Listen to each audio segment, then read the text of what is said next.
Watchers in the Fourth Dimension. I want to get a closer look at that lurker creature. I have the oddest feeling we've met somewhere before. No, I'm just saying that a lot of the time you don't really make sense.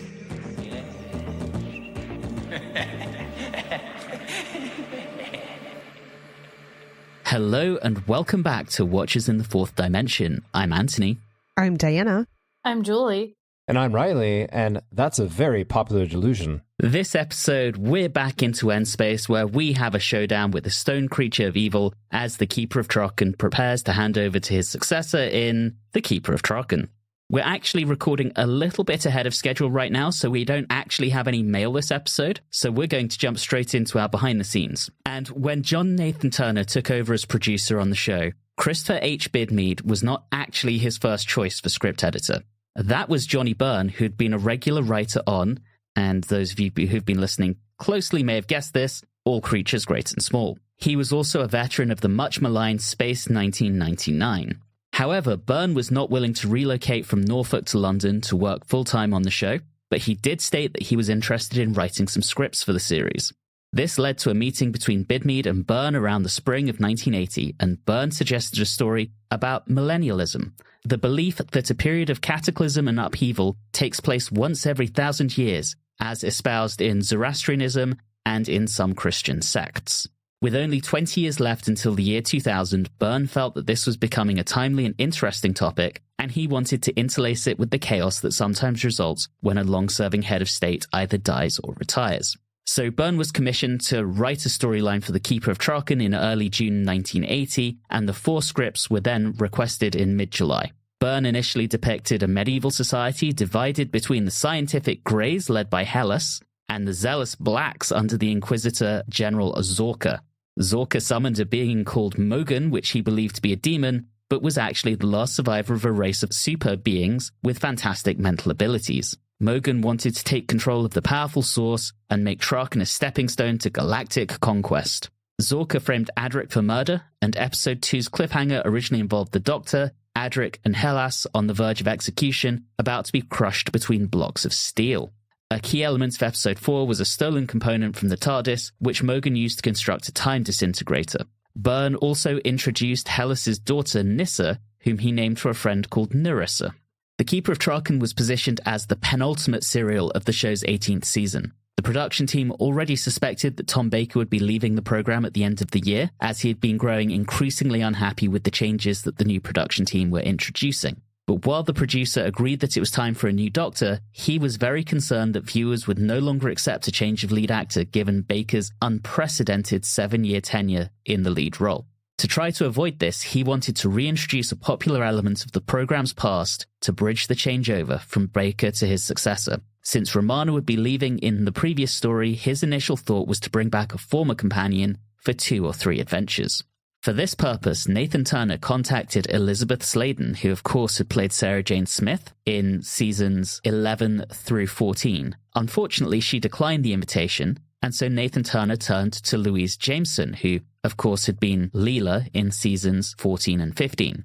Nathan Turner was mindful that although the robot dog K9 would be leaving Doctor Who along with Romana in Warrior's Gate, the version of the character left with Leela on Gallifrey in season 15's The Invasion of Time could also be reintroduced. Jameson was initially disinterested in returning to the show, but she later had a change of heart and indicated her willingness to come back for 2 stories.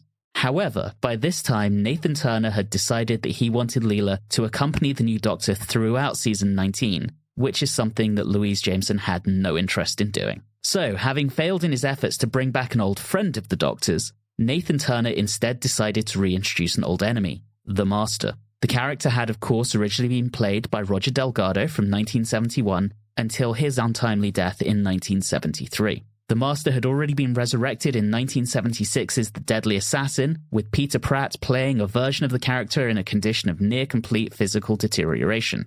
Nathan Turner now wanted to restore the Master to an echo of Delgado's incarnation. Nathan and Bidmead felt that The Keeper of Traken was a suitable story with which to do that. He could easily replace Mogan, while the powers of the Source would explain the villain's transformation from his crispy state to a rejuvenated body. This turn of events would also presage the Doctor's own imminent regeneration. The new Master would then appear in both Baker's final adventure and the first story to feature the Fifth Doctor, forming a very loose trilogy to guide the audience through Baker's departure. In late August 1980, Byrne revised The Keeper of Traken to incorporate the Master. By this time, Baker had confirmed his intention to leave Doctor Who at the season's end. Mogan's role was largely filled by the statue-like Melker in order to keep the true villain's identity a surprise until the final episode. Byrne had a great interest in Irish mythology, and the inspiration for the Melker's collar came from Moran's collar, which was worn by a legendary judge so certain of his righteousness that the collar would strangle him if he ever made an unjust decree. Byrne then left on vacation, giving Bidmead permission to make any changes he deemed necessary, and so the script editor pretty much immediately removed the grey and black factions, because he felt that they were too similar to the Savants and the Dions from Meglos, and replaced Hellas and Zorka with the married couple Tremus and Cassia. And the name Tremus was Nathan Turner's decision. Bidmead felt that it made no sense, as it was chosen to be an anagram of Master. To play the revitalized Master, Nathan Turner recruited Anthony Ainley, with whom he had worked on The Palaces, and who had been cast by executive producer Barry Letts in an adaptation of Nicholas Nickleby. In mid-September, Ainley was contracted to appear in the final 8 episodes of Season 18, with an option for as many as 8 more during Season 19. Ainley agreed to Nathan Turner's suggestion that he view some of Delgado's episodes, but then Nathan Turner absolutely failed to make the arrangements for him to see any of them, so that never happened. Chosen as director for the serial, we have John Black, who's making the first of 3 contributions to the show. He will go on to direct K9 and Company, as well as Season 19's 4 to Doomsday. Now, he doesn't seem to have had a hugely prolific career, although some other highlights do include episodes of Softly Softly Task Force, Coronation Street, and The Bill. At the time of recording The Keeper of Traken, he was dating costume designer Amy Roberts, who was assigned as the costume designer on the show. This was, of course, her 4th time on Doctor Who, but there absolutely was a nepotism hire involved here, but not how you might think. It was actually Roberts who suggested Black for the director's chair, so she got her boyfriend hired. We've previously seen her work on Season 15's Image of the Fendal, as well as on Full Circle and State of Decay earlier in this season. As production unit manager, Angela Smith continues her run on the show. As designer, we have Tony Burrow making his first of 5 contributions to the show, and he's also known for work on Yes Minister, Grange Hill, A Knight's Tale, and Hotel Rwanda. And last but not least, we have Roger Lim providing incidental music. This is the first of 8 contributions for him, and he is best known for providing incidental music on everyone's favorite Christmas series, The Box of Delights. Oh, yeah. Oh, no. Yeah. I thought that might get a reaction out of you two. Anyway, back to casting. Nathan Turner had become very keen on Nyssa and suggested that she be retained as a companion for at least a few stories, providing the audience with another familiar face in the wake of the Doctor's regeneration. This was despite the introduction of an additional companion, Tegan Javanka, which was already being planned for the season finale, Logopolis. Byrne agreed to the use of Nyssa beyond the Keeper of Traken, but insisted that he retain his copyright on the character. Bidmead was somewhat skeptical of Nathan Turner's last-minute decision-making, but he agreed to flesh out Byrne's original concept, and in the process some early ideas were lost, such as that Nyssa might exhibit a preternatural sensitivity. The task of finding an actress to play Nyssa fell to our director. Black selected Sarah Sutton, a former child actress who was now seeking more mature roles. At the beginning of October, Sutton's original contract for The Keeper of Traken was extended to include an option for up to 28 additional episodes. It was decided that Nyssa would not join the Doctor at the end of Keeper of Traken, but would instead be reintroduced in Logopolis if Sutton's option was taken up. And a character description for her was added to the Doctor Who Writer's Guide at the end of October. Now, the Melker costume was a collaboration between Roberts and designer Tony Burrow. It was based upon Umberto Boccioni's 1913 sculpture Forme Umice della Continuità nello Spazio, which translates as unique forms of continuity in space. Since strong vocal skills would be essential for the part, Black cast Geoffrey Beevers as the Decade Master. Beevers was the husband of Caroline John, who had portrayed companion Liz Shaw in 1970, and he had appeared alongside his wife in a small role in The Ambassadors of Death. And of course, we recently saw him in The Hitchhiker's Guide to the Galaxy. The The master costume from the Deadly Assassin was refurbished for Beavers' use, although the original mask had decayed to the point of being unusable. During recording, Tom Baker found himself in a poor mood, and although his romantic relationship with Lalla Ward was going through a rough patch, Baker nonetheless missed her presence on set, and he thoroughly disliked being surrounded by so many newcomers. And making matters worse, on the newcomer front, at the very end of the first day of filming, Nathan Turner confirmed to Sutton that the option on her contract had been invoked and she would be staying on. Filming otherwise was relatively uneventful until the final studio day, which was cancelled when a sudden strike by BBC electricians arose over a parking dispute, of all things. Gotta love Great Britain. Acting quickly, Nathan Turner managed to schedule a replacement date during location filming for the season finale Logopolis. The remaining sequences in the service vault were completed alongside those in the cell and the adjoining corridor and the Melka control room. Meanwhile, Nathan Turner had begun the search for a new script editor to replace Bidmead, who would be leaving the show at the end of the season. He initially approached Ted Rhodes, who was the script editor on... Any guesses? All Creatures Great and Small? Yeah. Bingo. Rhodes, though, was not interested in moving to Doctor Who, and so to ease the transition between Bidmead and his successor, a trainee named Anthony Root was assigned to Doctor Who. He had previously worked, uncredited, on Destiny of the Daleks as an assistant floor manager. He was seeking a more ambitious position and had trained to be a script editor and was attached to the BBC script unit, where he had impressed Bidmead with his critique of unsolicited Doctor Who submissions. Root joined the production team during November for a 3-month stint, and the final version of The Keeper of Traken was broadcast, as usual, on consecutive Saturdays between January the 31st and February the 21st, 1981. And so I can catch a breath before we discuss the story. The short summary is with Julie this episode. Over to you, Julie.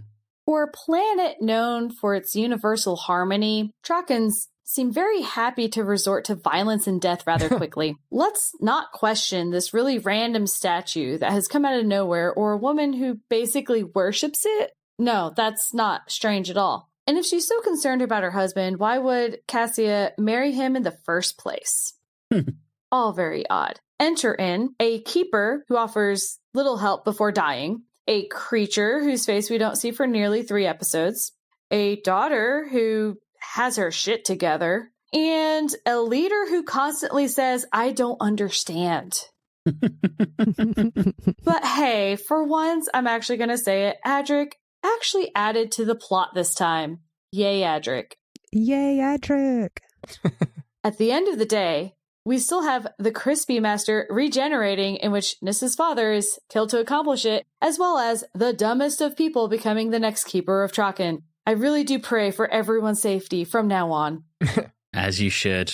All right, let's talk about this one. Part 1. This has quite a weird opening. I like it, though.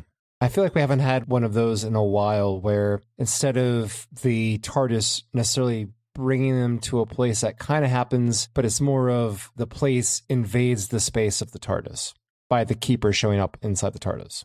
And then he gives a PowerPoint presentation. It's very White Guardian. Yeah, absolutely. In some ways. And there's never anything more daunting to me than something showing up inside the TARDIS. Mm-hmm. Yeah, I think this is only the 3rd time this has happened. Before we had Sutek and the White Guardian, so only beings of immense power can do it. Yeah. And it's an old man in a chair. It is an old man in the chair. Yeah. But he's pretty shifty. He disappears and reappears in a lot of places. And he's got a great amount of stock footage. Incidentally, he is played by Dennis Carey, a.k.a. Professor Chronotis from Sharda. No way. Yeah. Wow. I really do not recognize him, even by voice. Hair and makeup, man. Hair and makeup.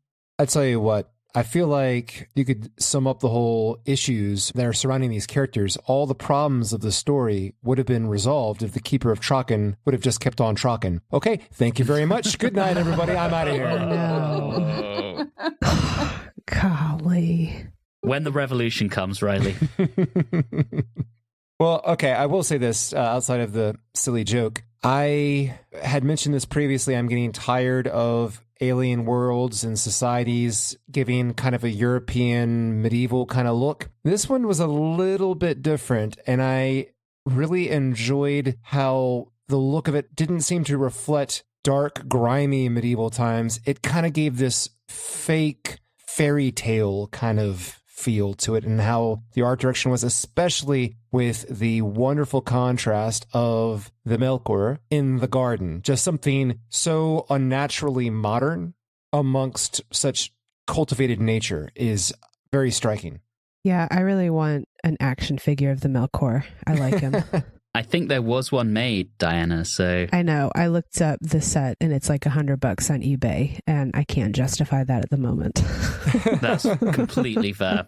I do agree with Riley, though, in the direction that they took, because we just saw in a story this season with a medieval time, and I was afraid it was going to do that, especially when it showed some of the men, because of the weird hairdo that I've seen in old paintings that are very old. But I do really like the women's dresses, the fairy dresses. Mm-hmm. I think they're very fun. And also Nissa's hair, I love it. It's so curly. There's things lost in there.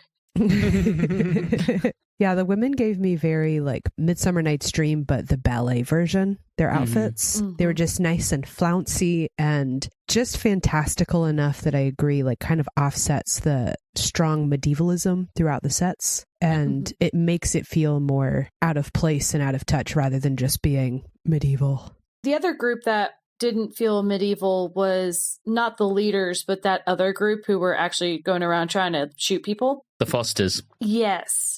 They had those weird suits with the interesting designs on them. So it was very different from a medieval look, and I think that was a good direction to go in. It's interesting, Diana, that you mentioned A Midsummer Night's Dream, because a lot of the secondary reading I was doing kept saying how Shakespearean this was. And I agree. I mean, the characters keep making little poetic speeches. People talk in ways that no one would normally talk. And if you look at how this is directed, and I'm sure Riley might bring this up, but the blocking is back to more theatre style than cinematic. We have reverted from the Leisure Hive. Yeah, so it feels like they are very deliberately referencing theatre and Shakespeare in particular, and yes, A Midsummer Night's Dream.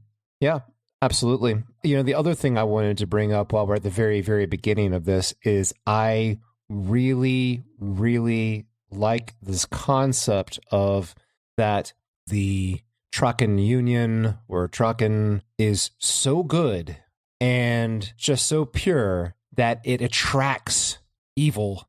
As they said, our compassion for these poor, distorted creatures seems to attract them like moths to a flame. And that because of how it is on that planet, it calcifies them.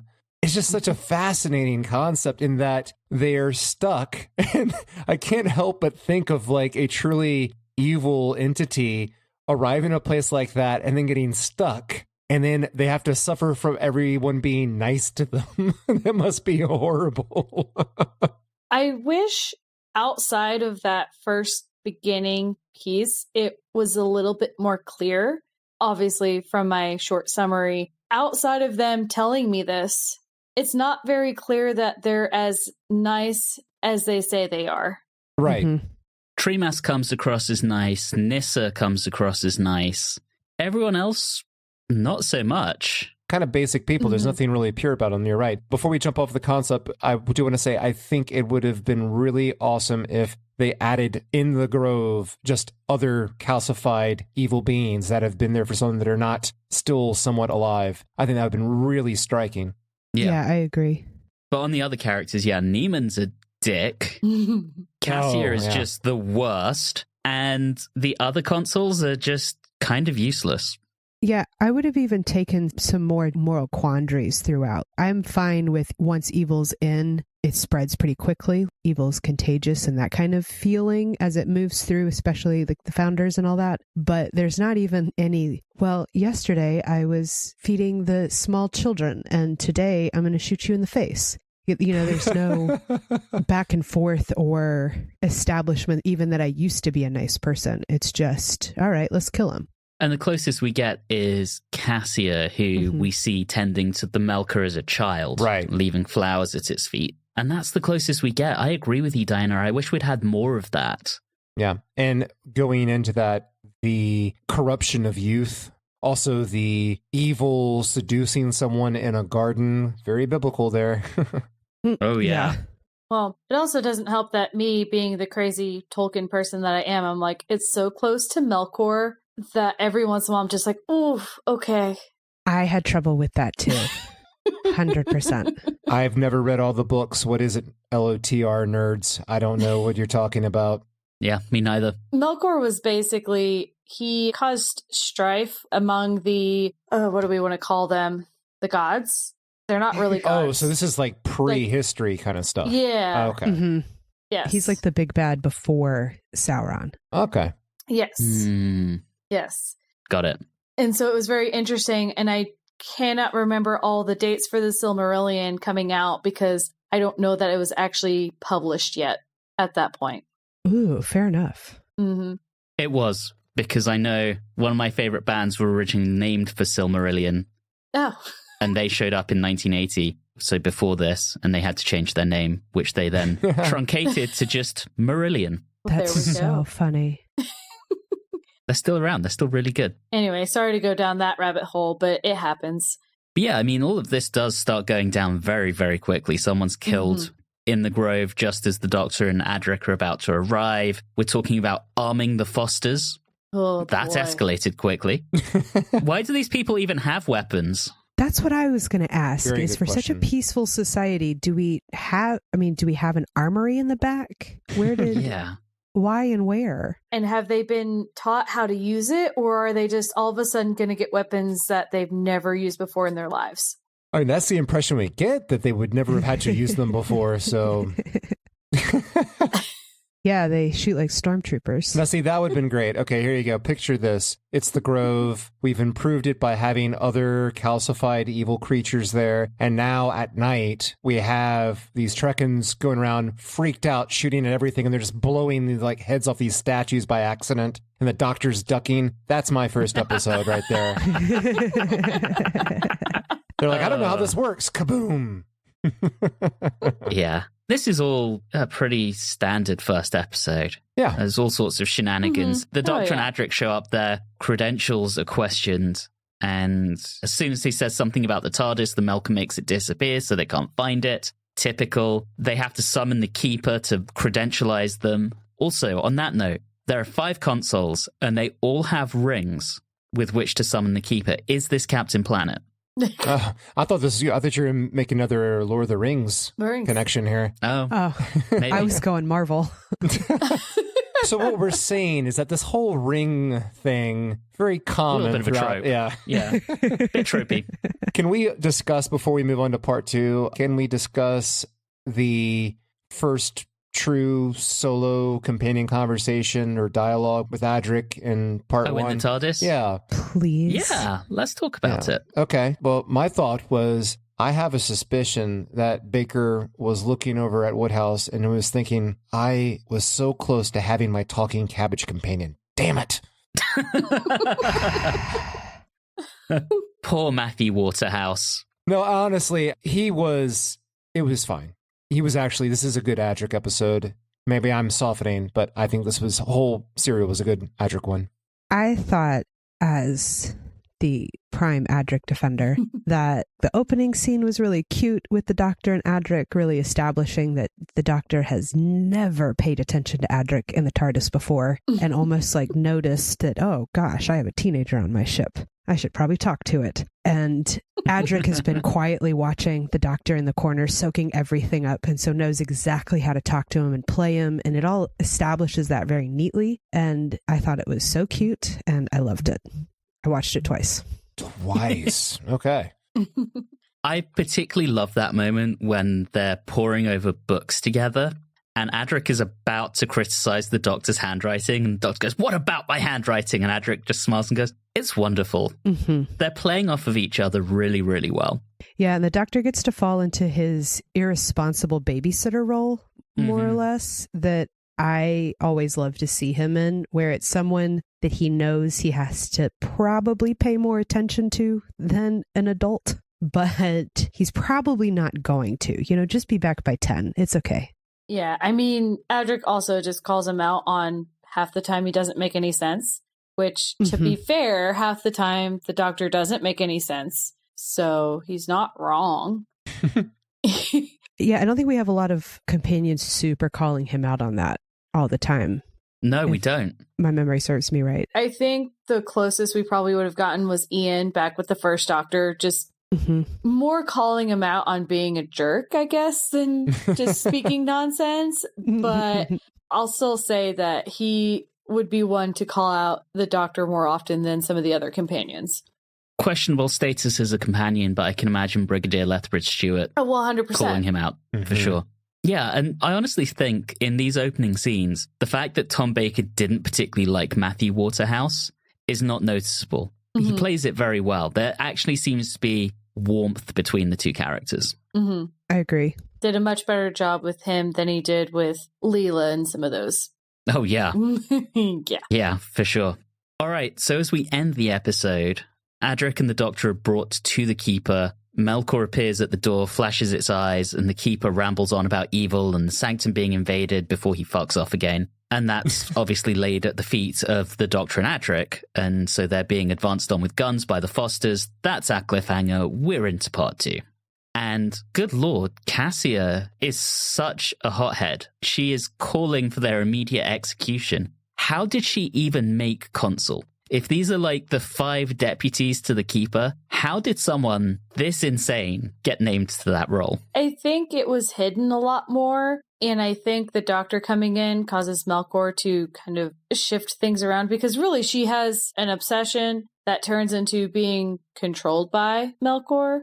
So yeah. I think it has a lot to do with that. And then again, I go into my not understanding why she knows Tramus is going to be likely chosen to be the next Keeper. She knows this going into the wedding because he's the only one that it makes sense to do that for. And she still marries him. And then one of the things she's trying to get out of Melkor is so that he doesn't become the Keeper. And I'm like, I'm very confused by what all is going on. Do you actually like your husband or do you not like your husband? I have no idea.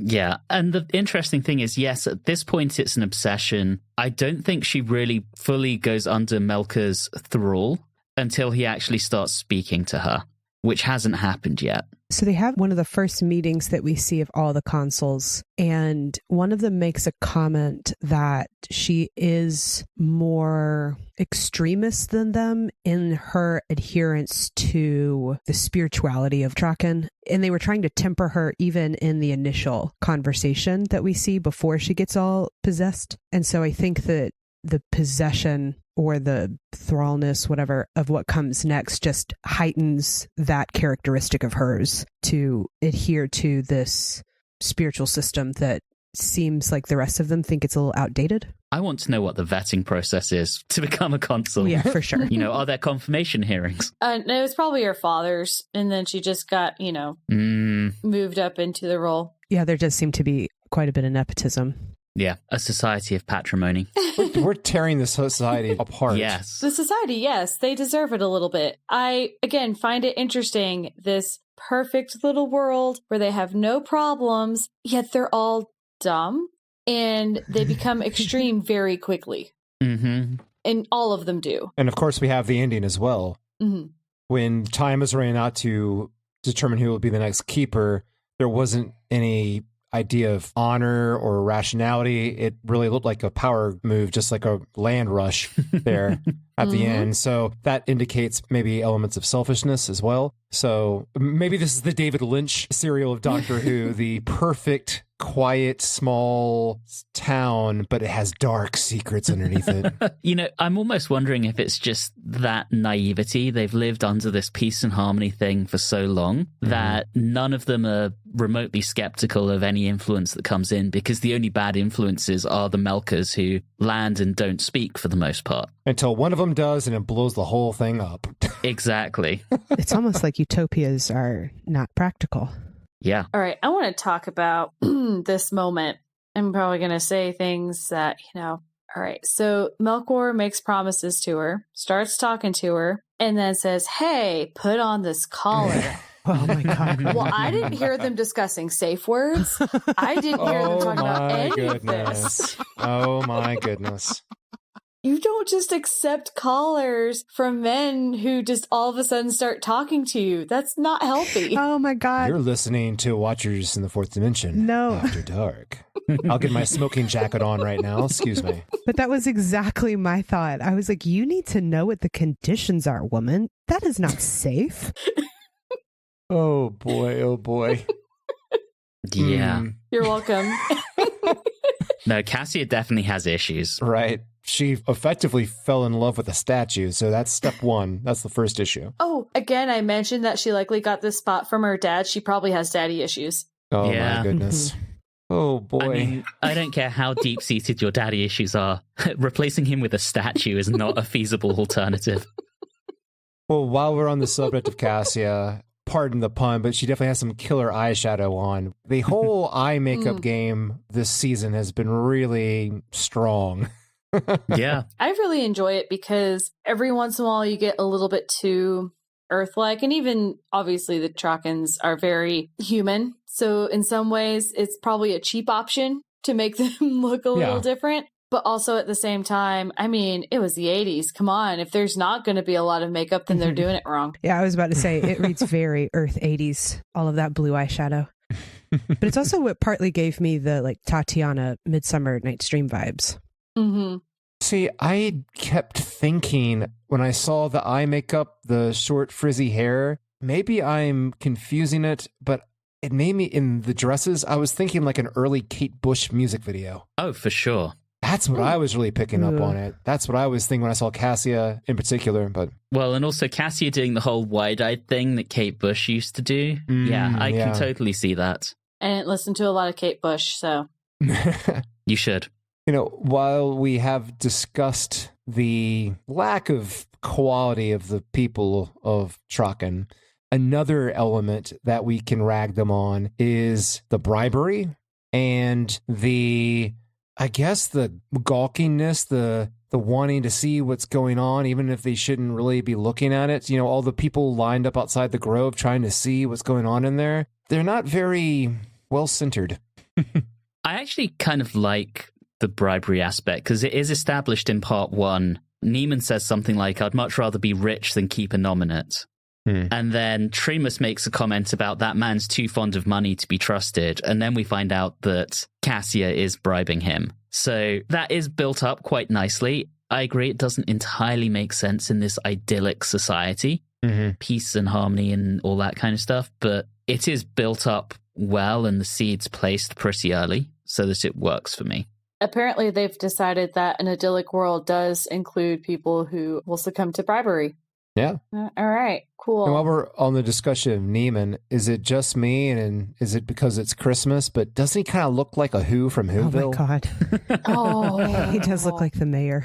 I mean, yeah, like even his little vest, his little sweater vest thing. I don't know. Yeah. Anyway, they just popped in my head. He just needed some wax for that mustache and it would have been perfect. Yeah.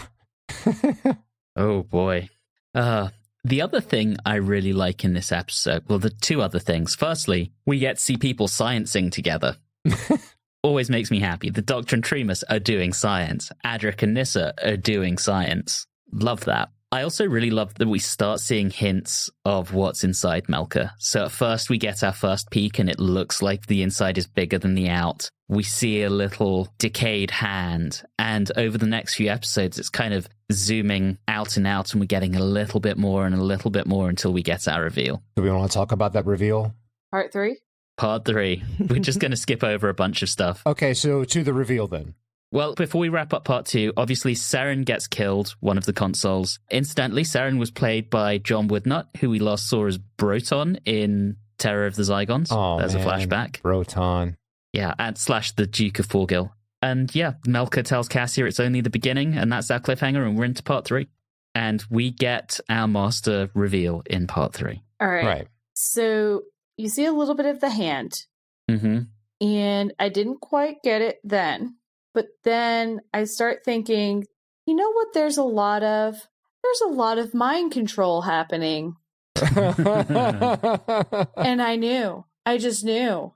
So yeah, it didn't come from the hand. It came from the just sheer amount of mind control that was going on. Yeah, because it's my favorite. You guys know. Oh, yeah.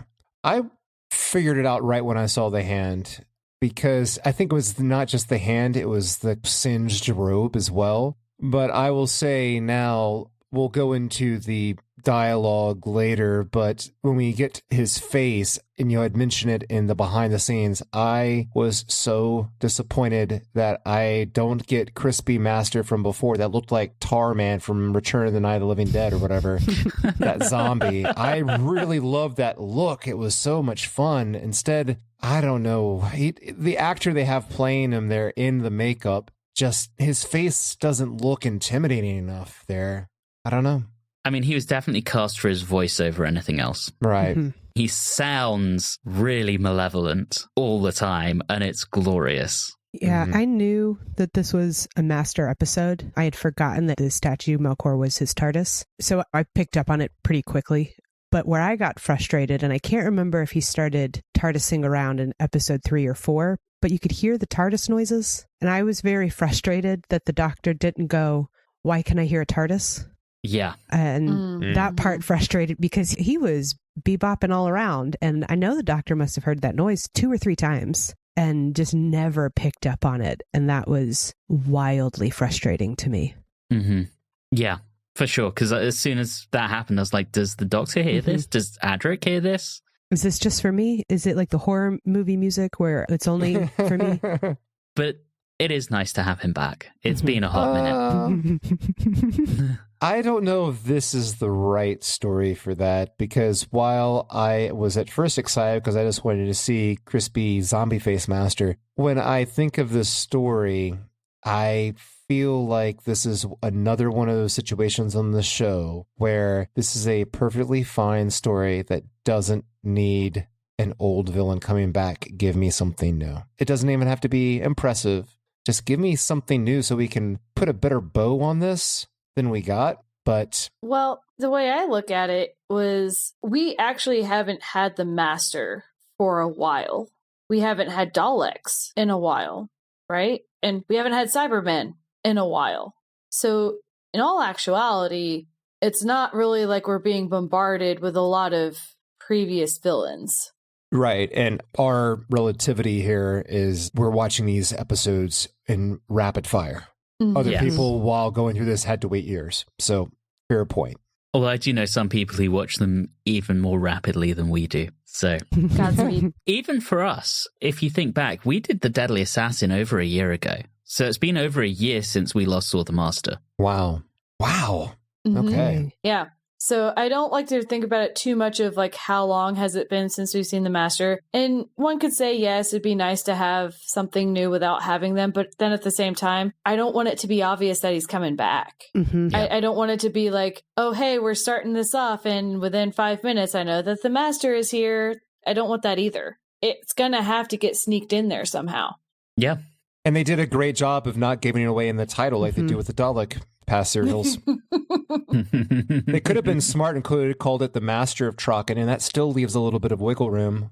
Yeah, maybe. All right, there are some other things I want to talk about in this episode. Obviously, the big thing is Tremas gets removed as being the Keeper nominate, but there are some really tiny things I like. So when the Doctor and Tremas are examining the blueprints to the Source Manipulator, did anyone else notice that they were holding those open with a couple of eggplants? No. I did notice all of the scattered vegetables on the table that were very clearly plastic. Yeah, and 2 of them were eggplants holding open the scroll that had the plans on them. Oh, yes, that they used as Paperweights, effectively. paperweights. Yeah, we have Yes. magic rings that control our magic power source that keeps everybody kind, but the master plans are still on a decaying scroll in the wall. Yep. Okay. Why not? It's a very interesting mix of old and non-technology and a lot with technology, and I find that a very interesting mix. We've seen that a fair amount in the show. I mean, Meglos did the same thing. The androids of Tara did that. The show really enjoys doing it. Meglos was in such a way that they didn't really know that they had only Fair. a certain number. This is the whole society is this mix. I guess the closest analogy then is the androids of Tara, where it's a medieval society, but they have androids and they have laser swords and stuff like that. One of the things that particularly irritated me in that concept of it's pseudo-historical but also technologically advanced was one of the ways they decided to show that in the hallways was that all of their archways were not straight up and down. And that's not load-bearing. There's so many violations here. They can never get a permit to do this, what you're saying.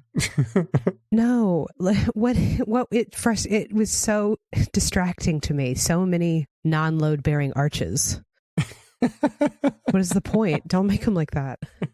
I wanted to ask everyone regarding the split of parchment in one side and advanced technology on the other, and the consoles. Did everyone in the society know that the Keeper was just a person who was tapped into a tremendous amount of power, also known as the Source? Or did we have kind of a Wizard of Oz situation where only the consoles, a few people are aware that there's literally a battery downstairs that's making this guy or this Keeper, whoever is to be Keeper, very, very powerful, but then to the rest of their society, it's something magical? That's a great question, Riley. I haven't really thought about it. I don't think, did we ever see anyone outside of the consoles in the little throne room area there?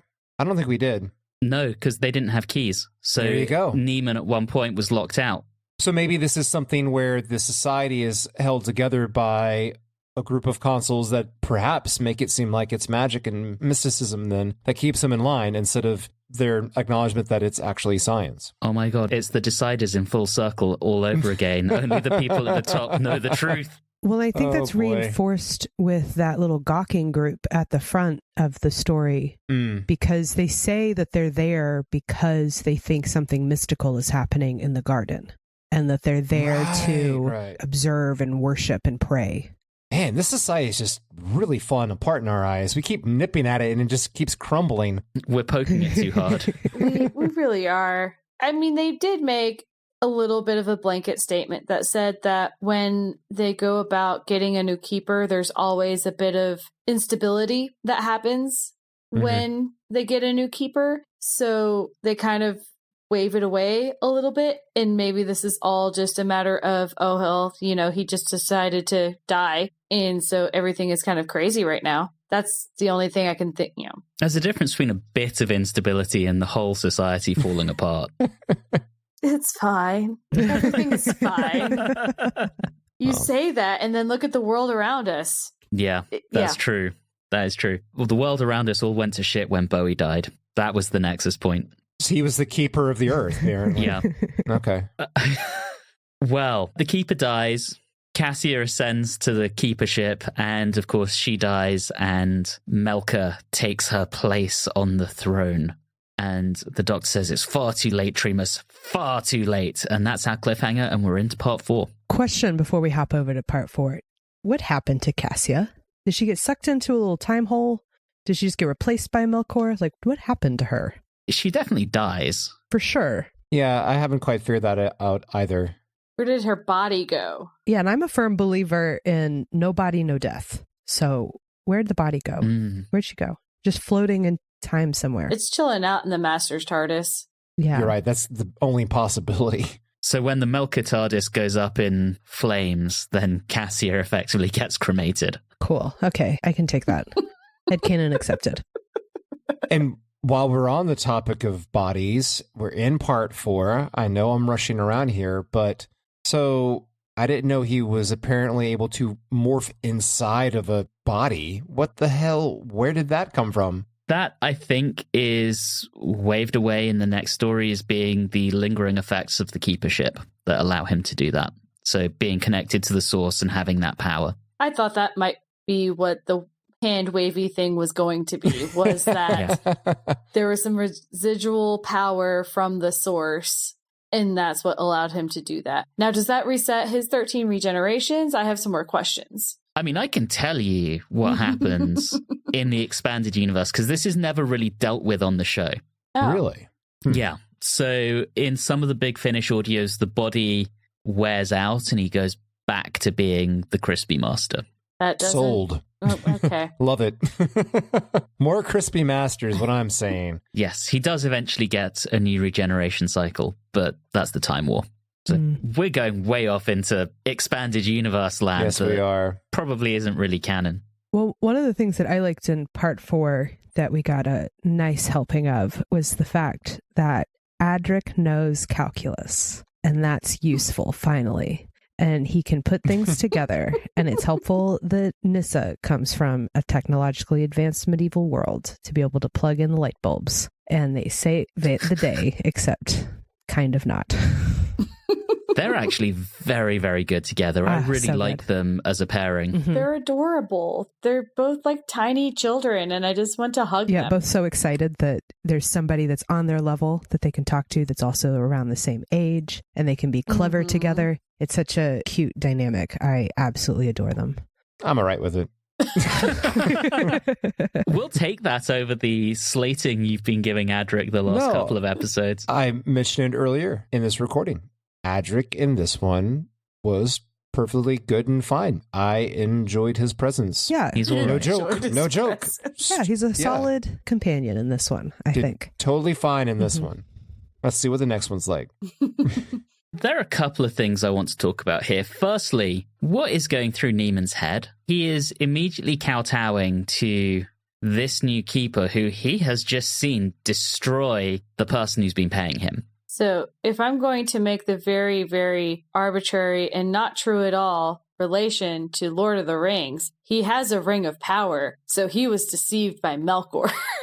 Yes. I dig it. It's funny you say that, Julie, because I was convinced in my head that at some point he was actually named as a consul by Melkor. And I guess that's just my memory playing tricks on me because he had that ring, which only consuls have. But I definitely remembered him being like a whole, yes, you shall serve me as a consul, which never happened. Well, in any case, he also puts on a collar. So again, did we ask the right questions about it, or did we not?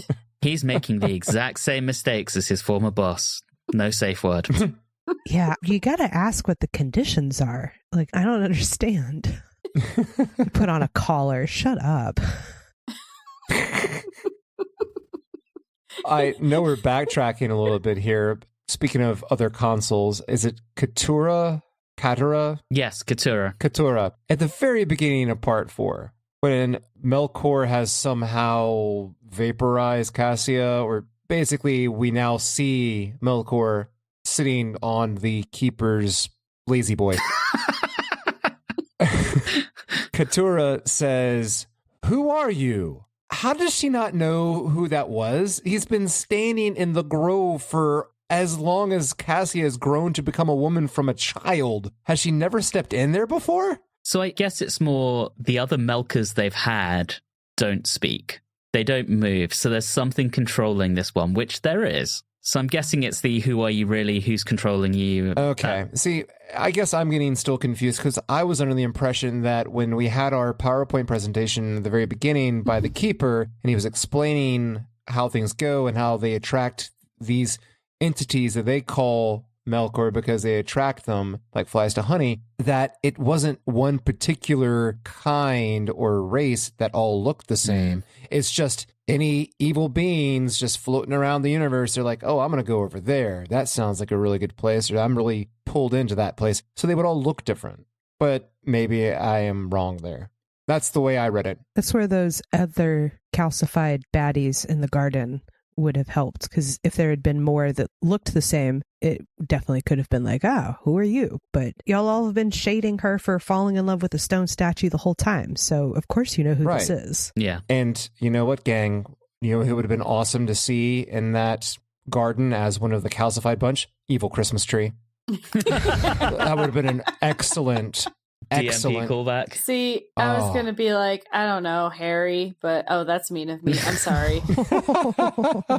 Speaking of Hartnell era throwbacks, Katura is played by Margot Vanderburg, who had originally appeared as Kamika in The Aztecs, the Doctor's little love interest. Whoa. Oh, no They made way. Coco and got Oh, that is engaged. awesome. Yeah. Wow, man. So huge callback there. All right, well, there's a ton of mind control here, and I know that normally gets the biggest eye roll from Julie. It continues to get the biggest eye roll from Julie. And it seems like with the power of the Keeper, the Master can literally mind control anyone to do anything, and is not afraid to flaunt it to get what he wants. It's the absolute worst. Yeah, and when he's upset, he's not afraid to fire little red blocks of digital video at people. I hated that. It's not a good-looking effect. I mean, No. It's 1981. Just do the laser beam eye thing that's been going on forever. None of the energy laser effects in this one I thought were good. They were all frustrating for me. Mm-hmm. The one I really struggled with was when they capture the Dr. Adric and Tremus in that net in the grove, and the Fosters have their little guns that have a really kind of thin laser coming out of them. That doesn't look good either. Mm-mm. No, none of them.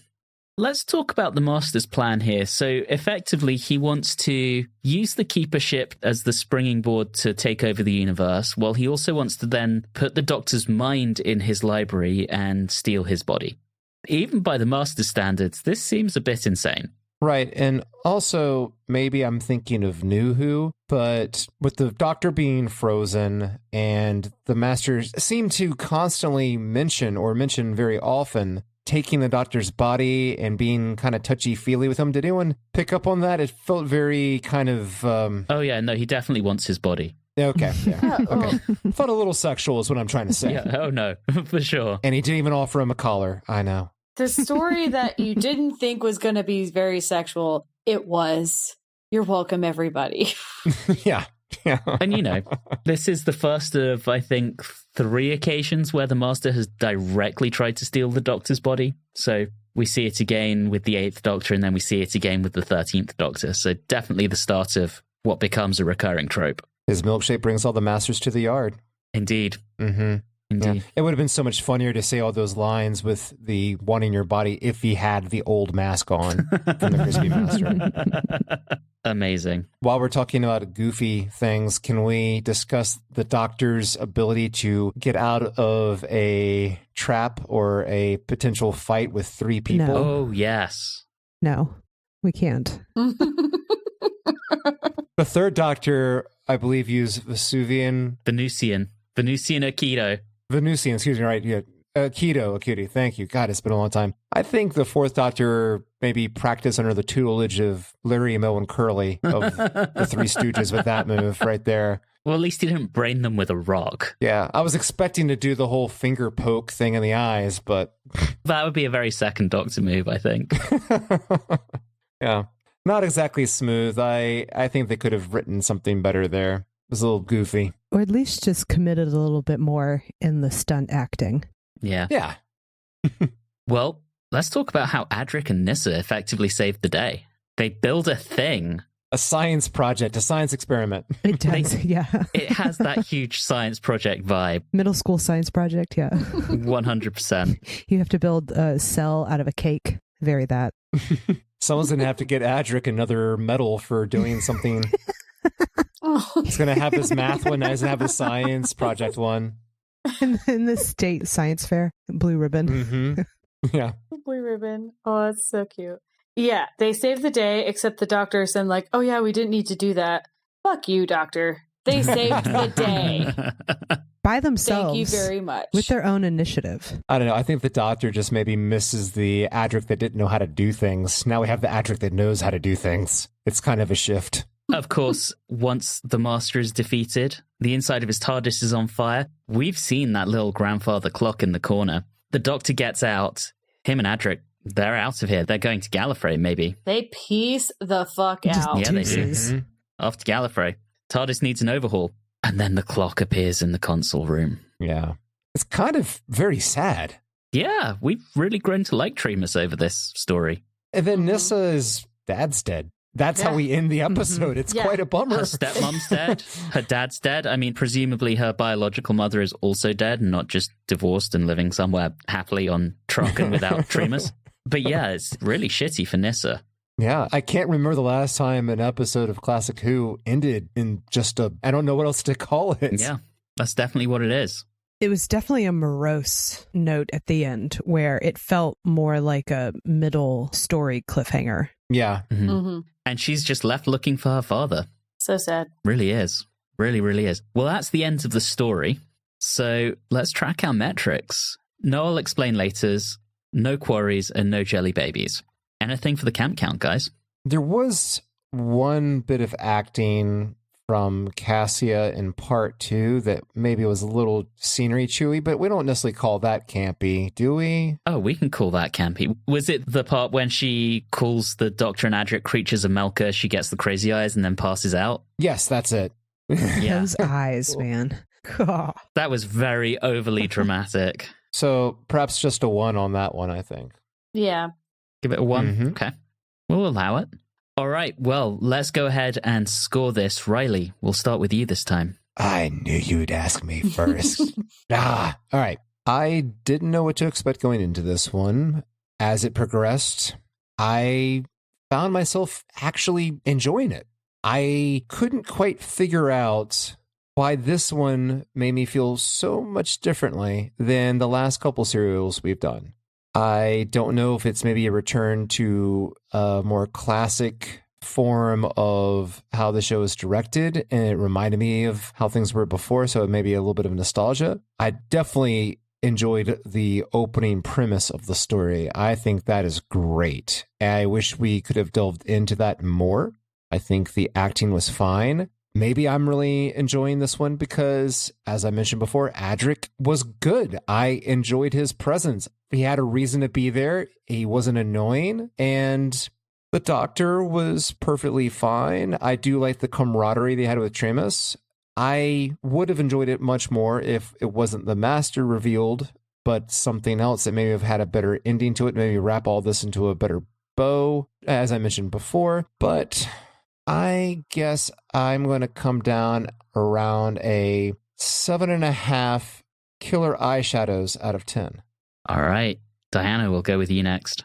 I solidly liked this story. I didn't love it. I almost feel the same where I'm not sure why particularly I enjoyed this story, but I did. Throughout the whole thing, I was having a great time. It inspired me to go catch up with New Who. It really got me back into being all in the world again, which was really nice, which to me suggests that there's just something about this that is inherently good.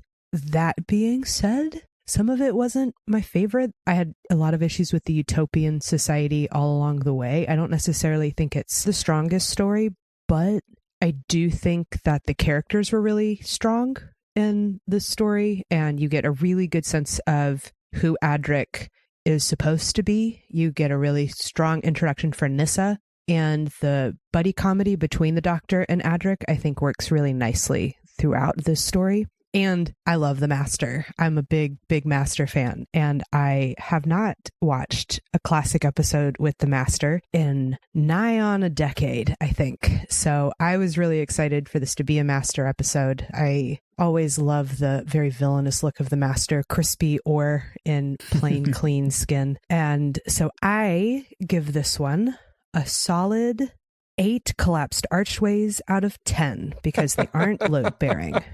Wow. Julie, what have you got? I think I'm pretty much along the same page. I know we spent a lot of time trashing this society. That's not saying that we're trashing the story. We're trashing this society because this society has problems. I do really like the setup. I love the interactions between the Doctor and Adric. I love Nyssa. I think her and Adric are adorable together. I don't particularly hate the Master reveal. I think it is a bit better than Riley thinks it is. And, I think it's really fun. And so I'm going to give it still, though, 7.5 people who didn't ask for their safe words out of 10. Okay. No, it's fine. No, that's totally I'm sorry, fine. Riley. I think you were not expecting it this serial. Well, I hate to end this on a down note, but I don't think I enjoyed this nearly as much as the rest of you did. Something about this story doesn't click for me. And maybe it's because A Midsummer Night's Dream is literally my least favorite Shakespeare play. That might have something to do with it. I think as we picked at the culture on this, it fell apart very quickly. And to me, that's a sign of maybe they didn't think this through that well. I can't stand Cassia. I think she is the literal worst. Too many of these consuls are absolute idiots. The only one who's truly competent seems to be Tremas. The other two of them are dithering and one of them's a literal idiot. And is this really the best this culture has to offer? So this has some problems. That said, I will give credit where credit is due. The Doctor and Adric getting along together is delightful. And yes, Tom Baker and Matthew Waterhouse do manage to make it work. And we are seeing what Adric should be. So I'll agree with that. I think the introduction of Nyssa, yes, looking forward to seeing more of her. I mean, I know what's coming because I've seen all of this before, but looking forward to going through that with my comrades here. And I'm happy to see the Master back. And I do think his introduction was well done. I do like how they kept some suspense and some surprise around that, particularly after 4 seasons without the Master. That's the longest the show's gone since he was introduced. So really, really enjoyed that. But for me, this doesn't quite hit the mark. And so for me, I'm going to give it 6.5 iron bonders that we didn't talk about, that Nyssa just happens to have lying around. Is this one of the few times, Anthony, that you rate it below everyone else on the podcast? I think you're right, Julie. Yes, it definitely happened. I think the last time it happened was Destiny of the Daleks. But yes, Okay. It's a rare occasion where I'm not the one absolutely singing the show's praises. So yeah, I think it is one of the few times. But that gives us a story average of 7.38, which is still very strong, particularly when you consider the last few seasons. So not a bad one. Of course, we will be back next time when we reach the end of the Tom Baker era. It's going to be his swan song, Logopolis. We're looking forward to it. But in the meantime, everyone, thank you so very much for listening. And of course, have a good one.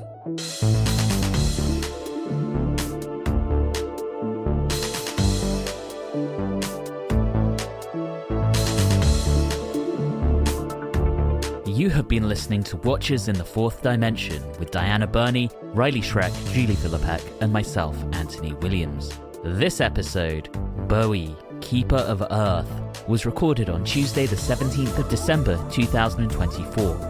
If this is your first time listening into the show, all of our previous episodes are available wherever you like to get your podcasts. You can interact with us on Facebook and Instagram at Watchers4D, and you can also email us at watchers4d@gmail.com. If you're enjoying the show, please do subscribe and consider leaving us a review or rating on your favorite podcasting app. All of those things really do help the show. And always remember, listen, 5 apparently unelected consuls with rings appointing an all-powerful leader from among themselves is no basis for a system of government. Supreme executive power derives from a mandate from the masses, not from some old dude in a chair.